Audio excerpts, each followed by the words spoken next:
خلیفہ بنتے ہی انہوں نے ابو بکر کی وصیت کے مطابق عراق کی طرف ایک لشکر روانہ کیا۔ ابو عبیدہ رضی اللہ عنہ کو لشکر کا سالار مقرر فرمایا اور اس طرح مسلمانوں کی عظیم الشان فتوحات کا سنہری دور شروع ہوا۔ عراق، مدائن، حلوان، جزیرہ، خوزستان، نہاوند، اصفہان، ہمدان، آذربائیجان، قبرستان، آرمینیا، فارس، کرمان، خراسان، سیستان، مکران، دمشق، حمص، لاذقیہ، یرموک، قنسرین، حلب، انطاکیہ اور بیت المقدس فتح ہوئے۔ بیت المقدس کی فتح کا واقعہ کچھ اس طرح ہے کہ مجاہدین اسلام نے قریباً 3 سال میں سارا شام فتح کر لیا۔ آپ فلسطین کے صرف 2 بڑے شہر رہ گئے تھے، بیت المقدس جسے یروشلم بھی کہا جاتا ہے اور قیصاریہ۔ اس زمانے میں فلسطین شام ہی کا حصہ تھا۔ 16 ہجری میں مسلمانوں نے دوسری لڑائیوں سے فارغ ہو کر بیت المقدس کا محاصرہ کر لیا۔ اس شہر میں ابراہیم علیہ السلام، اسحاق علیہ السلام، سلیمان علیہ السلام، عیسیٰ علیہ السلام اور دوسرے نبیوں کی بہت سی یادگاریں ہیں۔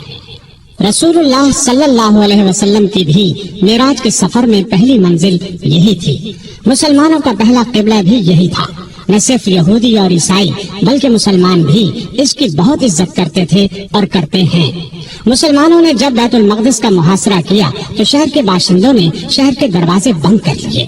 چند دن تو اس طرح گزرے، پھر انہوں نے مسلمانوں کے سپہ سالار ابو عبیدہ بن جراح کو پیغام بھیجا کہ ہم شہر مسلمانوں کے حوالے کرنے کے لیے تیار ہیں، لیکن شرط یہ ہے کہ مسلمانوں کے خلیفہ خود یہاں آئیں اور صلح کا معاہدہ کریں۔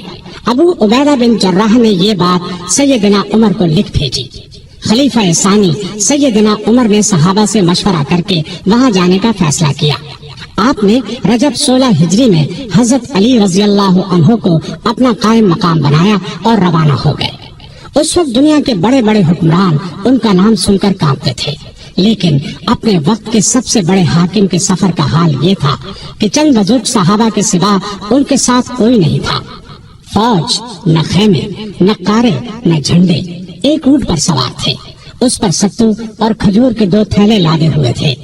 ایک طرف پانی کی مشک لٹک رہی تھی۔ راستے میں کھانے کا وقت آتا تو سب مل کر کھا لیتے۔ آپ کا لباس بہت معمولی سا تھا۔ بیت المقدس کے قریب پہنچے تو صحابہ نے مشورہ دیا کہ لباس تبدیل کر لیں۔ قیمتی پوشاک پیش کی، لیکن آپ نے وہ لباس پہننے سے انکار کر دیا اور فرمایا، اللہ نے ہمیں جو عزت دی ہے وہ اسلام کی وجہ سے ہے اور ہمارے لیے یہی کافی ہے۔ غرض اسی حالت میں شہر میں داخل ہوئے۔ عیسائیوں نے شہر آپ کے حوالے کر دیا۔ مسلمانوں نے وہاں ایک مسجد بنائی، اس کا نام مسجد عمر رکھا۔ یہ آج بھی موجود ہے اور اب تک مسجد عمر کہلاتی ہے۔ 14 ہجری میں مسلمانوں نے حمص کو فتح کر لیا تھا۔ 17 ہجری کو روم کے بادشاہ ہرقل نے حمص مسلمانوں سے چھیننے کے لیے سمندر کے راستے فوج بھیجی۔ اس فوج نے حمص کا محاصرہ کر لیا۔ جزیرے کے لوگوں نے بھی ہرقل کو ایسا کرنے پر اکسایا تھا، چنانچہ جزیرے سے بھی 30,000 فوج آ کر ہرقل کی فوج سے مل گئی۔ سیدنا ابو عبیدہ بن جراح رضی اللہ عنہ نے ان حالات کی اطلاع سیدنا عمر فاروق کو بھیجی تو انہوں نے ان کی مدد کے لیے مزید فوج روانہ کی۔ دوسری طرف سہیل بن عدی کی سرکردگی میں ایک فوج جزیرے کی طرف روانہ کر دی۔ خود بھی مدینے سے چل کر دمشق آ گئے تاکہ نزدیک سے تمام حالات پر نظر رکھ سکیں۔ سہیل بن عدی جزیرے کی طرف بڑھے تو جزیرے سے حمص کی طرف روانہ ہونے والی فوج کو اپنے گھر کی فکر پڑ گئی۔ وہ ہرقل کی فوج کا ساتھ چھوڑ کر واپس جزیرے چلے گئے۔ ادھر ابو عبیدہ بن جراح نے خالد بن ولید کے مشورے سے شہر سے نکل کر ہرقل کی فوج پر حملہ کر دیا۔ گھمسان کی لڑائی کے بعد رومیوں نے بدترین شکست کھائی۔ 4,000 رومیوں نے اسلام قبول کر لیا، 4,000 مارے گئے اور باقی بھاگ نکلے۔ اس لڑائی کے بعد پھر کبھی ہرقل کو شام پر چڑھائی کی جرأت نہ ہوئی۔ 18 ہجری میں عراق میں طاعون کی وبا پھیلی۔ اس میں بڑے بڑے صحابہ فوت ہو گئے۔ چند ایک کے نام یہ ہیں: ابو عبیدہ بن جراح جو مسلمانوں کی فوج کے سپہ سالار بھی تھے، معاذ بن جبل رضی اللہ عنہ، یزید بن ابی سفیان رضی اللہ عنہ، شرحبیل بن حسن رضی اللہ عنہ اور کئی بڑے بڑے صحابہ اس وبا میں فوت ہوئے۔ دور فاروقی میں عرب میں قحط پڑا۔ ایسے میں سیدنا عمر نے رعایا کی خبرگیری میں دن رات ایک کر دیا۔ انسانوں کے لیے خوراک تھی نہ جانوروں کے لیے۔ سیدنا عمر کو انسانوں اور جانوروں کی یہ بدحالی دیکھ کر بہت صدمہ ہوا۔ انہوں نے بیت المال میں جتنا غلہ تھا سب مسلمانوں میں تقسیم کر دیا، جو نقدی تھی وہ بھی مسلمانوں میں تقسیم کر دی۔ تمام صوبوں کے حاکموں کو خط لکھے کہ فوراً زیادہ سے زیادہ غلہ روانہ کرو۔ چنانچہ ابو عبیدہ بن جراح نے شام کے علاقے سے 4000 اونٹ غلے سے لدے ہوئے بھیجے۔ عمرو بن عاص نے مصر سے سمندر کے راستے بحری جہاز روانہ کیے۔ ان میں ہر جہاز پر 6000 من غلہ لدا ہوا تھا۔ جب یہ جہاز مدینے کی قریبی بندرگاہ پر پہنچے تو سیدنا عمر خود انہیں دیکھنے کے لیے بندرگاہ پہنچے۔ غلے کو حفاظت سے رکھنے کے لیے بندرگاہ میں 2 بڑے بڑے مکان بنوائے۔ دوسرے صوبوں سے بھی بہت سا غلہ پہنچ گیا۔ غلے کی تقسیم کا یہ انتظام کیا کہ بہت سے رجسٹر بنوائے۔ ان میں قحط کا شکار ہونے والوں کے نام درج کیے گئے۔ ہر ایک نام کے ساتھ ان کی ضرورت کے مطابق غلے کی مقدار لکھی گئی۔ پھر ہر شخص کو پرچی دی گئی، اس پر سیدنا عمر کی مہر ہوتی تھی۔ اس پرچی کے مطابق انہیں روزانہ غلہ دیا جاتا۔ اس کے علاوہ سیدنا عمر ہر روز 20 اونٹ اپنے سامنے ذبح کرواتے اور ان کا گوشت پکوا کر لوگوں کو کھانا کھلاتے۔ اس طرح ہزاروں آدمی روزانہ سیدنا عمر رضی اللہ عنہ کے دسترخوان پر کھانا کھاتے۔ غلے کے علاوہ لوگوں میں کپڑے اور کھجوریں بھی تقسیم کی جاتی، اور خود اپنا یہ حال تھا کہ اس زمانے میں گوشت، دودھ اور گھی کھانا بالکل چھوڑ دیا تھا۔ اکثر بھوکے رہتے یا عام لوگوں کے ساتھ خود بھی کھاتے۔ اس طرح اس کا اثر آپ کے جسم پر پڑا۔ لوگ انہیں دیکھتے اور کہتے، اگر قحط دور نہ ہوا تو رعایا کا غم انہیں مار ڈالے گا۔ ایک دن ایک شخص سے پانی مانگا، اس کے پاس شہد تھا، اس نے وہی پیش کر دیا۔ آپ نے شہد پینے سے انکار کر دیا اور فرمایا، قیامت کے دن اگر مجھ سے پوچھا گیا کہ لوگ روٹی کو ترس رہے تھے اور تو شہد کھاتا تھا تو میں کیا جواب دوں گا؟ ایسا بھی ہوا کہ گھی کا برتن اور آٹے کی بوری اٹھواتے اور جہاں کہیں بھوکوں کا مجمع نظر آتا اپنے خادم کی مدد سے کھانا تیار کرواتے اور انہیں کھلاتے۔ دیہاتوں میں جاتے، وہاں اونٹ ذبح کرتے، گوشت، آٹا اور کپڑے لوگوں میں تقسیم کرتے۔ قحط کے دنوں میں سخت بے چین رہتے اور دعا کرتے تھے، اے اللہ، میرے عملوں کی وجہ سے محمد صلی اللہ علیہ وسلم کی امت کو تباہ نہ کر۔ لوگوں کا خیال اس قدر تھا کہ فرمایا کرتے تھے، اگر دریائے فرات کے کنارے ایک کتا بھی بھوکا مر گیا تو اللہ کے سامنے مجھے اس کا جواب دینا ہوگا۔ وہ خود اور لوگ رو رو کر بارش کی دعائیں کرتے تھے۔ آخر ایک دن نبی صلی اللہ علیہ وسلم کے چچا عباس رضی اللہ عنہ اور دوسرے مسلمانوں کو لے کر نکلے اور نہایت عاجزی سے ان الفاظ میں دعا کی، اے اللہ، پہلے تو ہم اپنے نبی صلی اللہ علیہ وسلم کے وسیلے یعنی نبی کی دعا کے وسیلے سے تجھ سے دعا کیا کرتے تھے، اب ہم تجھ سے اپنے نبی کے چچا کے وسیلے یعنی چچا کی دعا کے وسیلے سے دعا کرتے ہیں کہ ہم پر بارش نازل فرما۔ ابھی یہ دعا ہو رہی تھی کہ آسمان پر بادل چھا گئے اور ایسی موسلادھار بارش ہوئی کہ ہر طرف پانی ہی پانی نظر آنے لگا۔ اس بارش نے خشک کھیتوں میں جان ڈال دی اور قحط دور ہو گیا۔ بیت المقدس کی فتح کے بعد شام میں قیصاریہ کا شہر باقی رہ گیا تھا، اس پر ابھی تک رومیوں کا قبضہ تھا۔ بحیرہ روم کے ساحل پر ایک بہت بڑا شہر تھا۔ یہ مہم امیر معاویہ کے سپرد کی گئی، انہوں نے شہر کو فتح کیا۔ 80,000 رومیوں میں سے بہت کم زندہ بچے۔ اب پورے شام پر اسلام کا جھنڈا لہرانے لگا۔ اس زمانے میں مصر کا ملک بھی رومی حکومت کے ماتحت تھا۔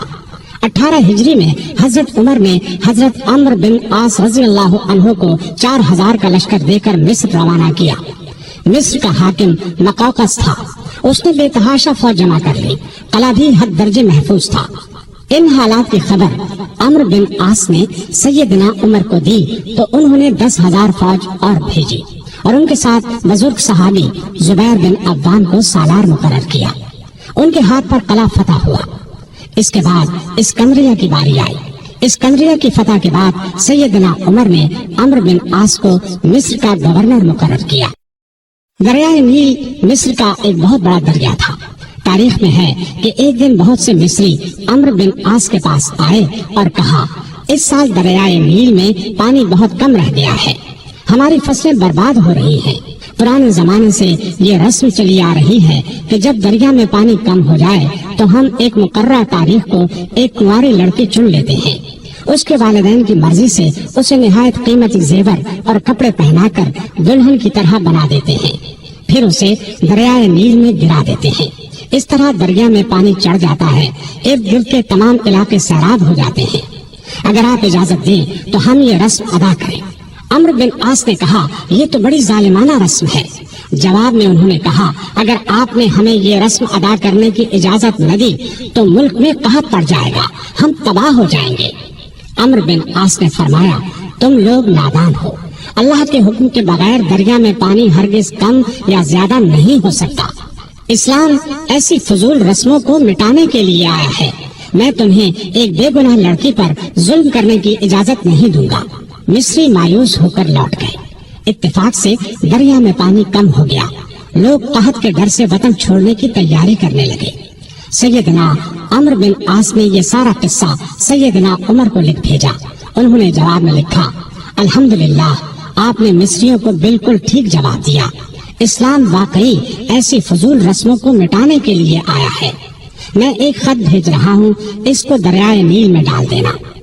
عمرو بن عاص نے خط کو دریا میں ڈالنے سے پہلے اس کی عبارت پڑھی۔ اس کے الفاظ یہ تھے، اے نیل، اگر تو اپنے اختیار سے بہہ رہا ہے تو مت بہہ، اور اگر تو اللہ تعالیٰ کے حکم سے بہہ رہا ہے تو میں اللہ تعالیٰ کے حضور دعا کرتا ہوں کہ وہ تجھے پہلے کی طرح زیادہ پانی کے ساتھ جاری کر دے۔ یہ رقعہ دریا میں ڈال دیا گیا۔ دوسرے دن جب مصر کے لوگ سو کر اٹھے تو انہوں نے اللہ کی قدرت کا عجیب نظارہ دیکھا۔ دریا کا پانی کئی گز اوپر چڑھ گیا تھا، کناروں سے نکل کر ارد گرد کے علاقوں کو سیراب کر رہا تھا۔ اتنا زیادہ پانی اس میں کبھی نظر نہیں آیا تھا۔ یہ نظارہ دیکھ کر ہزارہا مصری مسلمان ہو گئے اور وہ ظالمانہ رسم ہمیشہ کے لیے ختم ہو گئی۔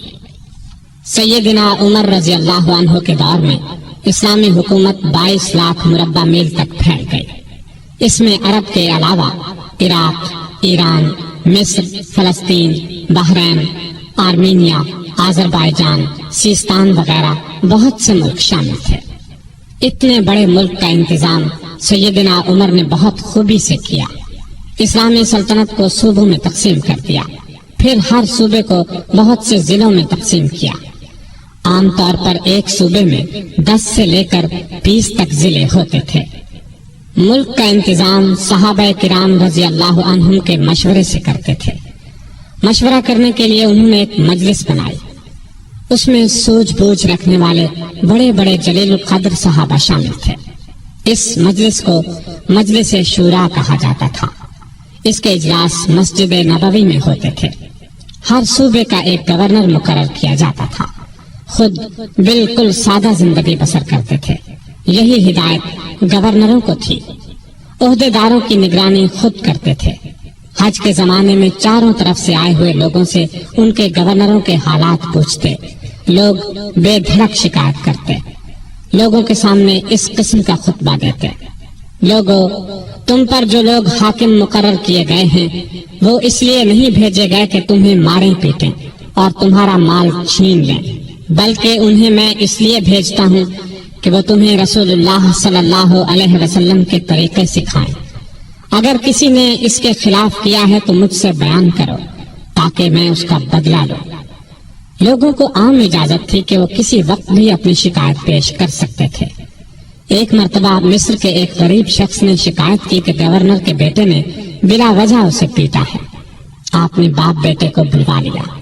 جب دونوں آ گئے تو سیدنا عمر نے اس غریب کو کوڑا دے کر فرمایا، جتنے کوڑے اس نے تمہیں مارے تھے اتنے ہی تم اسے مارو۔ اس غریب نے کوڑے مارنے شروع کیے۔ جب تعداد پوری ہو گئی تو عمر نے فرمایا، اب 2-4 کوڑے گورنر کو بھی مارو۔ لیکن اس غریب نے ایسا کرنا پسند نہ کیا۔ جزیرے کے گورنر کے بارے میں اطلاع ملی کہ وہ باریک لباس پہنتے ہیں، دروازے پر دربان بھی مقرر کر رکھا ہے۔ آپ نے انہیں فوراً بلوا لیا، ان کے کپڑے اتروا کر بالوں کا بنا ہوا کرتا پہنا دیا اور بکریوں کا ایک ریوڑ منگوا کر انہیں حکم دیا کہ جنگل میں جاؤ اور ان بکریوں کو چراؤ۔ گورنر کا نام ایاز بن غنم تھا، وہ رسول اللہ صلی اللہ علیہ وسلم کے صحابی تھے، ایک صوبے کے گورنر تھے۔ اس لیے جب انہوں نے کہا کہ وہ آئندہ ایسا لباس نہیں پہنیں گے تو عمر نے انہیں معاف کر دیا اور عہدے پر واپس بھیج دیا۔ ایاز بن غنم جب تک زندہ رہے موٹا لباس پہنتے رہے، پھر انہوں نے کبھی باریک لباس پہنا نہ دروازے پر دربان رکھا۔ خالد بن ولید رضی اللہ عنہ اسلام کے بہت بڑے جرنیل تھے، انہوں نے 20 لڑائیاں لڑی، بڑی بڑی حکومتوں کے لشکر ان کے مقابلے میں نہ ٹھہر سکے۔ سیدنا عمر کے زمانے میں جب خالد بن ولید فتوحات پر فتوحات حاصل کر رہے تھے تو عین اس حالت میں عمر نے انہیں سپہ سالاری سے معزول کر دیا۔ جب لوگوں نے وجہ پوچھی تو انہوں نے فرمایا، مسلمان یہ خیال کرنے لگے تھے کہ یہ فتوحات خالد بن ولید کی وجہ سے ہو رہی ہیں، جبکہ فتوحات ہمیں اللہ تعالیٰ کی مہربانی سے ہو رہی ہیں۔ آپ کے زمانے میں چونکہ اسلامی حکومت بہت پھیل گئی تھی، لگاتار فتوحات کی وجہ سے مال غنیمت بھی بہت زیادہ آنے لگا تھا، اس لیے آپ نے 15 ہجری میں بیت المال قائم کر دیا۔ اس میں زکوٰۃ، خراج، جزیہ، مال غنیمت وغیرہ جمع ہوتا تھا اور مسلمانوں میں تقسیم کیا جاتا تھا۔ یتیموں، غریبوں اور بیواؤں کو اس میں سے وظیفے دیے جاتے تھے، ضرورت مندوں کو قرض بھی دیا جاتا تھا، جنگی ضروریات پر بھی خرچ کیا جاتا تھا۔ آمدنی اور خرچ کے معاملے میں ہر درجہ احتیاط کرتے تھے۔ سیدنا عثمان نے ایک دن انہیں چلچلاتی دھوپ میں بھاگتے دیکھا۔ پوچھنے پر انہوں نے بتایا کہ بیت المال کا ایک اونٹ گم ہو گیا ہے، اس کو تلاش کر رہا ہوں۔ بحرین سے ایک مرتبہ مشک آیا، یہ انتہائی قیمتی خوشبو تھی۔ اس کو مسلمانوں میں تقسیم کرنے کے لیے آدمی کی تلاش ہوئی جو یہ کام اچھی طرح کر سکے۔ سیدنا عمر کی زوجہ محترمہ عاتقہ نے کہا کہ یہ کام میں کر سکتی ہوں۔ سیدنا عمر نے فرمایا، نہیں، میں تمہیں اس کی اجازت نہیں دے سکتا، اس لیے کہ تمہاری انگلیوں پر جو مشک لگ جائے گا وہ تم اپنے کپڑوں پر لگا لو گی، اس طرح عام مسلمانوں سے زیادہ تمہارے حصے میں آئے گا۔ ایک مرتبہ بیمار ہو گئے، لوگوں نے علاج کے طور پر شہد تجویز کیا۔ بیت المال میں شہد موجود تھا لیکن آپ نے لینا گوارا نہ کیا۔ آخر لوگوں کو جمع کیا گیا، جب سب نے اجازت دے دی تب شہد لیا۔ آپ نے عدل و انصاف کا بہترین نمونہ دنیا کو دکھایا، اللہ سے ڈرنے والے قاضی مقرر کیے، ان کی تنخواہیں مقرر کی، انہیں حکم دیا کہ تمام فیصلے قرآن اور حدیث کے مطابق کیے جائیں۔ قرآن اور حدیث میں حکم نہ ملے تو جس رائے پر عالموں کا اتفاق ہو اس کے مطابق فیصلہ دیا جائے۔ انہوں نے کوفہ میں شریح کو قاضی مقرر کیا، ان کے فیصلے بہت مشہور ہوئے، امیر المومنین کے خلاف بھی فیصلے دے دیتے تھے۔ سیدنا علی نے بھی انہیں اپنے دور میں قاضی کے عہدے پر قائم رکھا۔ قبیلہ غسان کے بادشاہ جبلہ نے اسلام قبول کر لیا، وہ حج کرنے کے لیے آیا، اس کی چادر پر ایک غریب بدو کا پاؤں آ گیا، اس نے بدو کو زور سے تھپڑ دے مارا، بدو کی ناک کی ہڈی ٹوٹ گئی۔ وہ سیدنا عمر کی خدمت میں حاضر ہو گیا، انصاف کا طلبگار ہوا۔ سیدنا عمر نے جبلہ کو بلا بھیجا، وہ حاضر ہوا تو آپ نے اسے کہا، تم نے اس غریب مسلمان سے زیادتی کی ہے، لہٰذا بدلہ دو۔ یہ غریب تمہیں اس جگہ تھپڑ مارے گا جس جگہ اس کے منہ پر تھپڑ لگا ہے، ہاں اگر تم اس سے معافی مانگ لو اور یہ معاف کر دے تو اور بات ہے۔ جبلہ نے کہا، مجھے ایک دن کی مہلت دی جائے تاکہ میں غور کر سکوں۔ جبلہ کو ایک دن کی مہلت مل گئی، وہ وہاں سے فرار ہو کر شام چلا گیا اور دوبارہ عیسائی مذہب اختیار کر لیا۔ ایک مرتبہ حج کے موقع پر ایک شخص نے گورنر کی شکایت کی کہ اس نے مجھے بے قصور 100 کوڑے مارے ہیں۔ سیدنا عمر رضی اللہ عنہ نے شکایت درست پائی تو حکم دیا، تم بھی اسے 100 کوڑے مارو۔ ایک عیسائی کسان نے شکایت کی کہ اس کے کھیتوں سے مسلمان فوج گزری ہے جس سے اس کا نقصان ہوا ہے۔ آپ نے بیت المال سے اسے 10,000 درہم دینے کا حکم دیا۔ سیدنا عمر فاروق نے عام لوگوں کو منع کر دیا کہ وہ شریعت کے کسی مسئلے پر اپنا فیصلہ دیں۔ اس کام کے لیے انہوں نے فتوے جاری کرنے کا محکمہ قائم کیا۔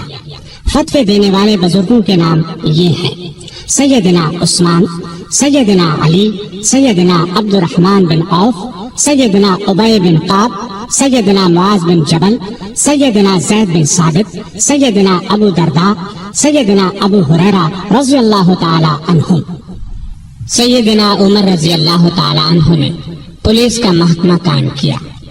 رعایا کی خبر گیری رکھنے کے لیے راتوں کو گشت لگایا کرتے تھے۔ ملک شام کے سفر سے لوٹ رہے تھے کہ ایک بڑھیا نظر آئی۔ اس سے پوچھا کہ بڑی بھی عمر کے بارے میں کچھ معلوم ہے؟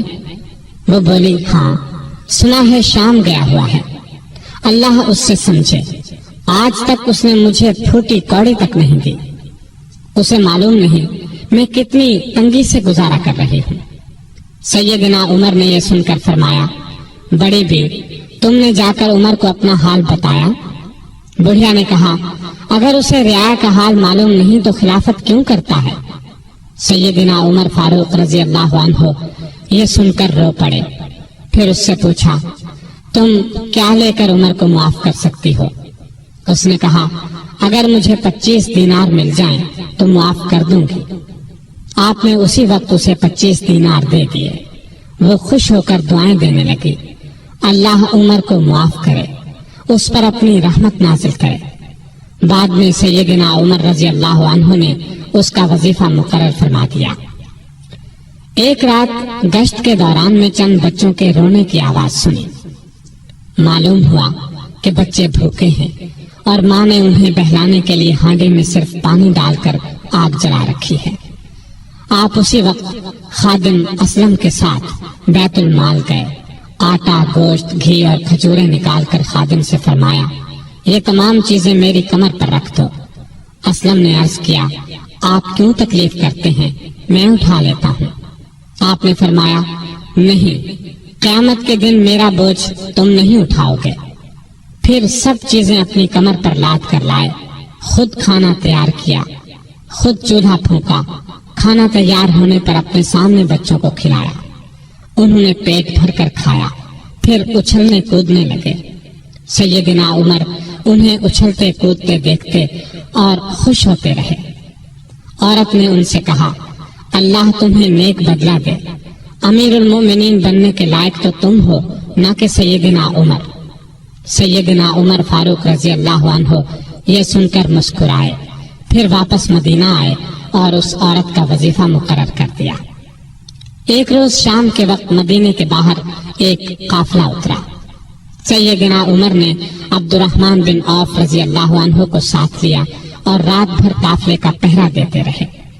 ایک قافلے میں ایک ننھے بچے کو روتے دیکھا تو اس کی ماں پر ناراض ہوئے کہ بچے کو دودھ کیوں نہیں پلاتی۔ وہ آپ کو پہچانتی نہیں تھی۔ کہنے لگی، امیر المؤمنین نے حکم دیا ہے کہ جب تک بچے ماں کا دودھ پیتے رہیں بیت المال سے ان کا وظیفہ مقرر نہ کیا جائے۔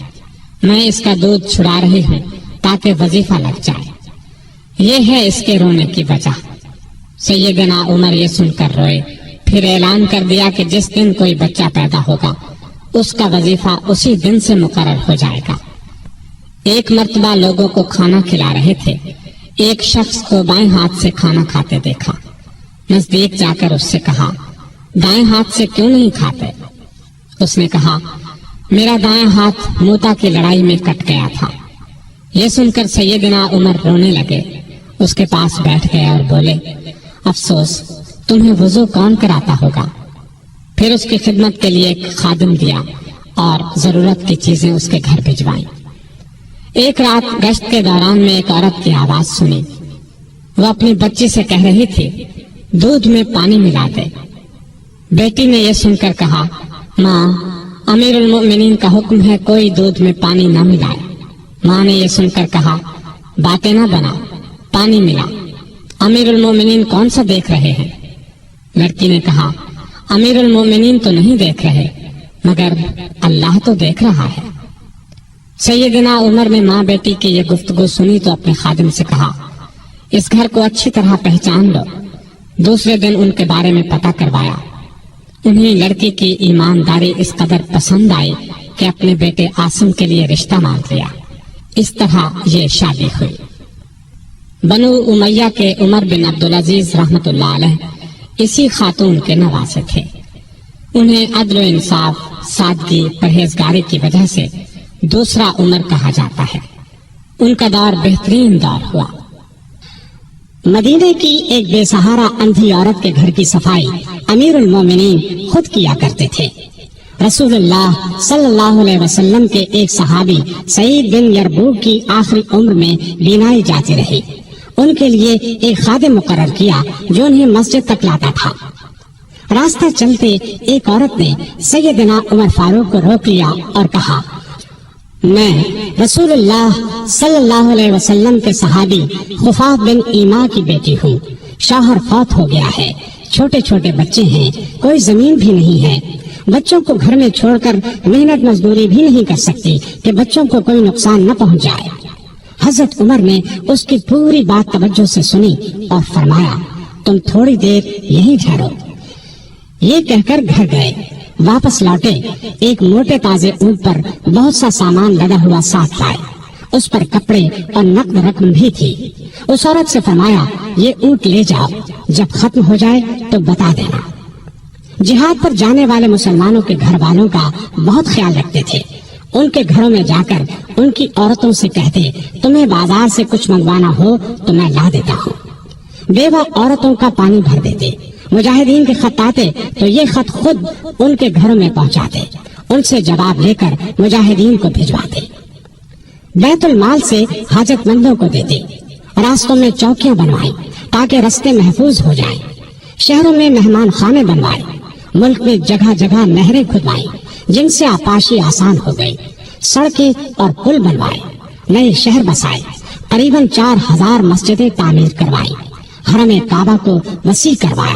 مسجد نبوی کو وسیع کروایا. مردم شماری کا نظام رائج کیا. سکہ جاری کیا. سنِ ہجری قائم کیا. جنگوں کا سلسلہ بڑھا تو فوجی نظام قائم کیا. فوجیوں کی تنخواہیں مقرر کی. مجاہدین کے بیوی بچوں اور غلاموں کے لیے وظیفے مقرر کیے. فوج کو 2 حصوں میں تقسیم کیا. ایک باقاعدہ فوج جو ہمیشہ محاذوں پر رہتی تھی. دوسری رضاکار فوج. یہ لوگ عموماً گھروں میں رہتے تھے. ضرورت پڑنے پر انہیں محاذ پر بھیجا جاتا. ان کی تنخواہیں باقاعدہ فوج سے کم تھی. ملک میں جگہ جگہ فوجی چھاونیاں قائم کی. چھاونیوں کے ساتھ استبل تعمیر کروائے. ان میں 4-4 ہزار گھوڑے تیار رہتے تھے. اونٹ بھی موجود رہتے. فوج کے ساتھ خزانچی، طبیب، جراح، غنیمت کے مال کا حساب رکھنے والے، دوسری زبانیں جاننے والے اور دشمن کی جاسوسی کرنے والے بھی رہتے تھے. فوج کی تعلیم کا بھی انتظام کیا.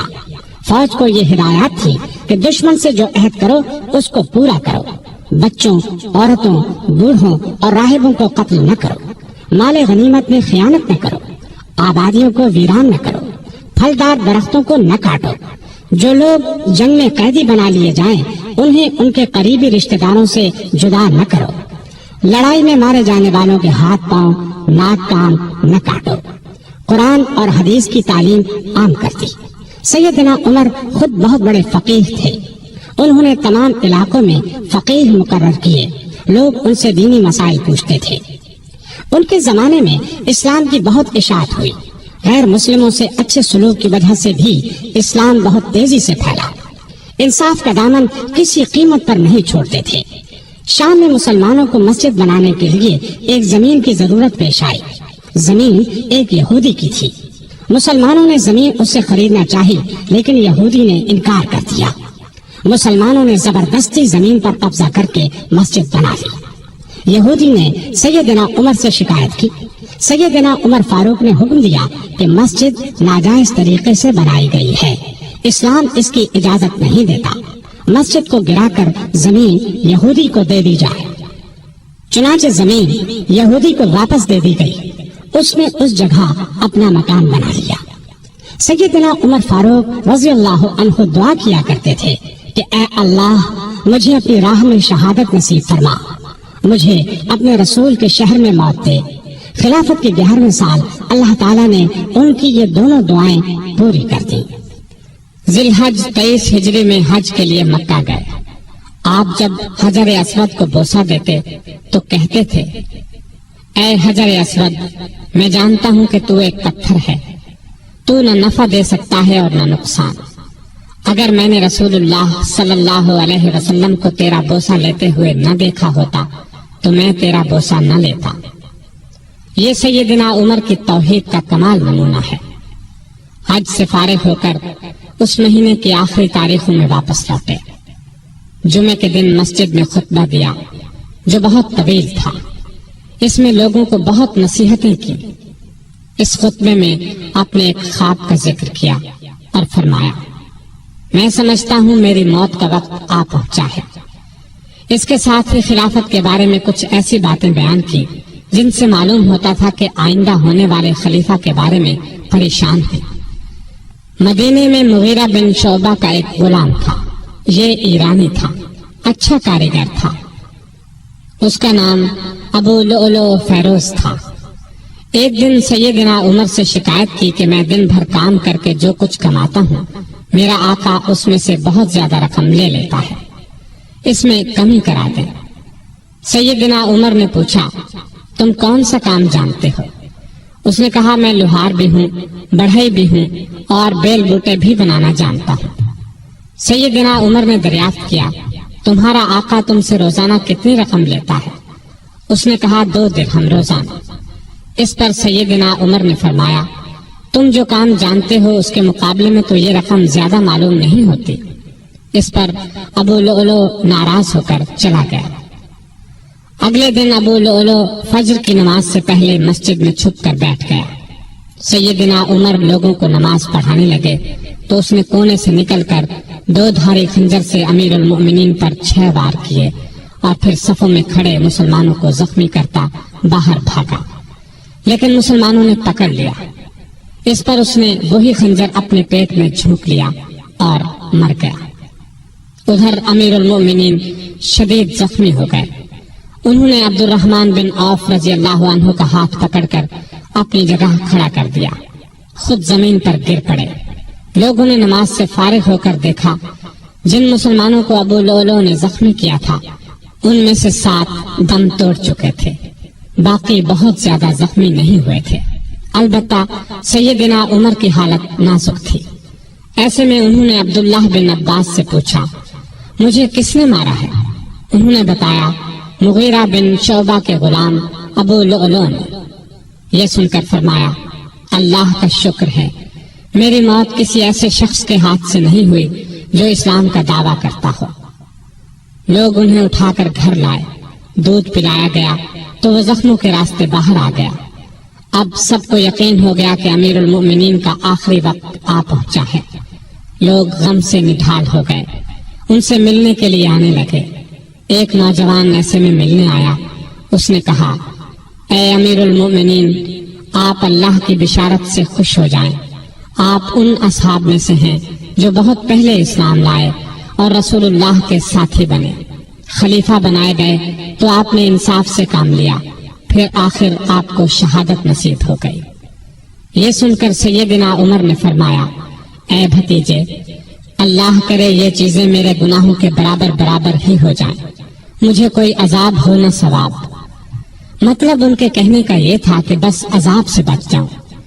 وہ نوجوان واپس جانے لگا تو سیدنا عمر فاروق رضی اللہ عنہ کی نظر اس کی چادر پر پڑی جو زمین کو چھو رہی تھی۔ اس نازک حالت میں بھی انہیں شریعت کا اس قدر پاس تھا کہ فرمایا، اس نوجوان کو واپس بلاؤ۔ اسے واپس ان کے سامنے لایا گیا تو فرمایا، اے بھتیجے، اپنا تہبند اونچا باندھو، اس سے کپڑا بھی صاف رہے گا اور تمہارے رب کے نزدیک یہ پرہیزگاری کی بات بھی ہے۔ سیدنا ابن عباس رضی اللہ عنہ نے ان کا مرتبہ اور نیکیاں بیان کی تو فرمایا، اللہ کی قسم، اگر میرے پاس دنیا بھر کا سونا ہوتا تو اس سے پہلے کہ میں اللہ کے عذاب کو دیکھوں میں اسے اللہ کی راہ میں دے دیتا، یعنی عذاب کے خوف سے سارا سونا خیرات کر دیتا۔ اس کے بعد اپنے بیٹے عبداللہ کو بلایا، ان سے پوچھا کہ مجھ پر کتنا قرض ہے۔ انہوں نے حساب لگا کر بتایا 86,000 درہم۔ اس پر انہیں کچھ ہدایات دی۔ آخر میں فرمایا اس قرض کو میری طرف سے ادا کر دینا۔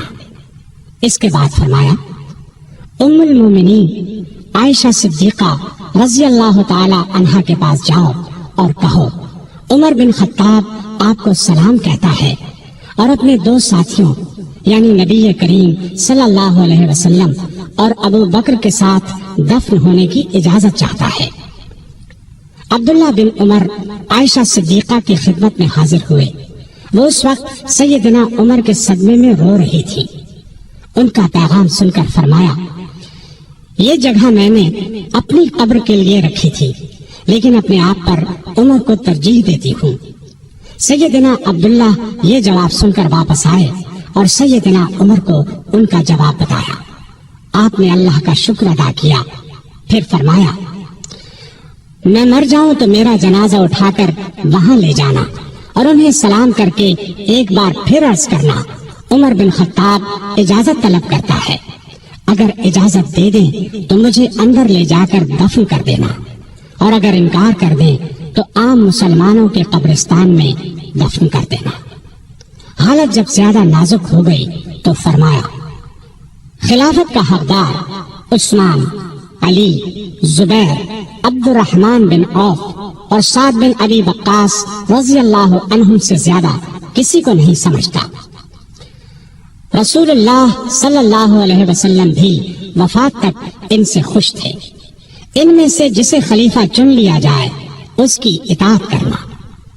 پھر اپنے بعد ہونے والے خلیفہ کو وصیت کی کہ مہاجرین اور انصار سے اچھا سلوک کرنا، جو لوگ ہماری پناہ میں آ گئے ان کی جانوں اور مالوں کی حفاظت کرنا، ان سے کیے ہوئے ہر عہد کو پورا کرنا۔ آپ 27 ذی الحج 23 ہجری کو زخمی ہوئے۔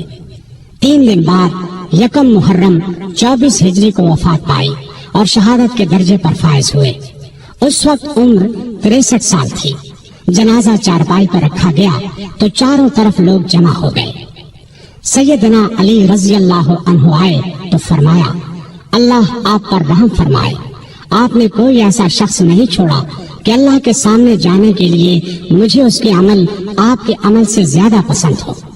اللہ کی قسم مجھے امید تھی کہ اللہ آپ کو آپ کے دونوں ساتھیوں کے ساتھ رکھے گا، اس لیے کہ میں اکثر رسول اللہ صلی اللہ علیہ وسلم کو اس طرح فرماتے ہوئے سنا کرتا تھا میں گیا اور ابو بکر و عمر گئے، میں داخل ہوا اور ابو بکر و عمر داخل ہوئے، میں نکلا اور ابو بکر و عمر نکلے۔ جنازہ حضرت صہیب رضی اللہ عنہ نے پڑھایا۔ حضرت علی، عثمان، سعد بن ابی وقاص اور عبد الرحمن بن عوف رضی اللہ عنہم نے قبر میں میت کو اتارا اور اسلام کے اس بہت بڑے فرزند کو ہمیشہ کے لیے رسول اللہ صلی اللہ علیہ وسلم اور سیدنا ابو بکر رضی اللہ عنہ کا ساتھ نصیب ہو گیا ہے۔ سیدنا عمر رضی اللہ عنہ نے کئی شادیاں کی، ان سے 8 یا 9 لڑکے، 4 یا 5 لڑکیاں ہوئی۔ مشہور بیویوں کے نام یہ ہیں: زینب بنت مزعون رضی اللہ عنہا، عاتقہ بنت زید رضی اللہ عنہا، ام حکیم بنت حارث رضی اللہ عنہا، ام کلثوم بنت علی رضی اللہ عنہا۔ اولاد میں سے حفصہ، عبداللہ، عبید اللہ اور عاصم رضی اللہ عنہم بہت مشہور ہیں۔ حفصہ رضی اللہ عنہا کو رسول اللہ صلی اللہ علیہ وسلم کی پاک بیویوں میں شامل ہونے کا شرف حاصل ہے، وہ ام المومنین کہلائی۔ آپ میں اللہ کا خوف انتہا کو پہنچا ہوا تھا، عبادت کا شوق بھی بے حد تھا، راتوں کو جاگ کر نفل پڑھا کرتے تھے۔ قرآن کریم کی جن آیات میں قیامت کا ذکر ہے ان کو پڑھتے وقت بہت روتے۔ تراویح کی نماز کو انہوں نے باجماعت کرایا، ان کے دور سے آج تک تراویح باجماعت ادا کی جاتی ہے۔ آپ میں بردباری حد درجے کی تھی، دوسروں کی نکتہ چینی کو صبر اور حوصلے سے برداشت کرتے تھے۔ آپ نے ایک وقت میں کبھی دسترخوان پر 2 سالن جمع نہ کیے۔ رسول اللہ صلی اللہ علیہ وسلم اور ابو بکر رضی اللہ عنہ کا بھی یہی معمول تھا۔ نبی کریم صلی اللہ علیہ وسلم سے آپ کو انتہا درجے کی محبت تھی۔ آپ صلی اللہ علیہ وسلم پر اپنی جان قربان کرنے کے لیے ہر دم تیار رہتے تھے۔ کوئی رسول اللہ صلی اللہ علیہ وسلم کی شان میں ذرا سی گستاخی کرتا تو اس کی گردن اڑانے پر تیار ہو جاتے۔ ایک بار سیدنا عمر فاروق رضی اللہ عنہ نے فرمایا، اے اللہ کے رسول، مجھے آپ سے اپنی جان سے بھی زیادہ محبت ہے۔ نبی کریم صلی اللہ علیہ وسلم نے سیدنا عمر فاروق رضی اللہ عنہ کو دنیا ہی میں جنتی ہونے کی بشارت دی۔ سیدنا عمر فاروق رضی اللہ عنہ کے چند اقوال یہ ہیں: بزرگ بننے کے لیے علم حاصل کرو۔ جو آدمی خود کو عالم کہے وہ جاہل ہے، جو خود کو جنتی کہے وہ جہنمی ہے۔ جس سے تمہیں نفرت ہے اس سے ڈرتے رہو۔ بڑھاپے سے پہلے جوانی اور موت سے پہلے بڑھاپے کو غنیمت جانو۔ سب سے بری آوازیں دو ہیں، نوحہ اور راگ یعنی گانا۔ کم بولنا دانائی، کم کھانا صحت